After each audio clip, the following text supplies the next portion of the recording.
नमस्कार. भाषा हे संवादाचं माध्यम असायला पाहिजे की विवादाचं? गेल्या काही महिन्यांपासून महाराष्ट्रामध्ये मराठी विरुद्ध हिंदी असा कृत्रिम वाद पेटवायचा प्रयत्न सुरू आहे. काही राजकीय नेत्यांनी त्यांच्या लेकरांच्या भविष्यासाठी, त्यांच्या मुलांच्या भविष्यासाठी, त्यांच्या राजकीय अस्तित्वासाठी मुद्दामून हे भाषावादाचं विष लोकांच्या मनात कालवलंय. आणि त्याची पहिली भीषण किंमत काल एका सामान्य मराठी कुटुंबाने मोजली. तो म्हणजे कल्याणचा अर्णव खैरे. कॉलेजला जात असताना लोकलमध्ये झालेल्या किरकोळ वादातून अर्णववर प्राणघातक हल्ला झाला. अर्णवने गर्दीतून पुढे जाण्यासाठी हिंदी भाषेतून विनंती केली आणि यावरूनच काही प्रवाशांनी त्याला बेदम मारहाण केली. अर्णव वारंवार सांगत राहिला की बाबांनो, मी मराठीचे आहे, पण मग मराठी असून पण हिंदी बोलतोस, म्हणून त्याला अजून मारहाण केली.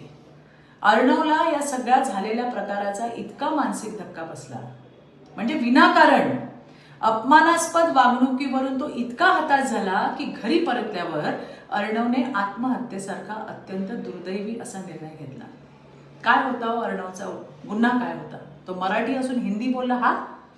मग हे भाषाभिमानी नेत्यांची मुलं इंग्रजी माध्यमात शिकतात, परदेशी विद्यापीठात शिक्षण घेतात, ते तुम्हाला चालतं. याच नेत्यांची मुलं बॉलिवूड पार्ट्यांमध्ये जातात, तेव्हा मराठीत बोलतात का? याचा विचार त्या मारहाण करणाऱ्यांनी केलाय का? झाला प्रकार फक्त हिंसेचा नाही, हा जाणून बुजून पेरल्या जाणाऱ्या भाषावादाच्या राजकारणाचा परिणाम आहे. लक्षात घ्या, मराठीचा मान राखणं आणि भाषेच्या नावावर द्वेष पसरवणं यात प्रचंड फरक आहे. काही नेते स्वतःच्या राजकीय फायद्यासाठी लोकांना मराठी हिंदी नावावर भिडवतायत आणि अशा विषारी प्रचारामुळे अर्णव सारखा निरपराध मराठी तरुण आपलं आयुष्य संपवतोय. त्यामुळे आता तरी शहाणे व्हा.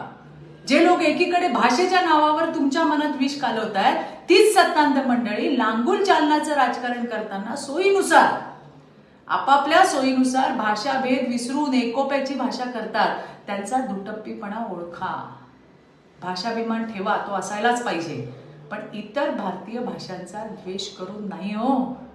इतर भारतीय भाषांचा द्वेष करून नाही.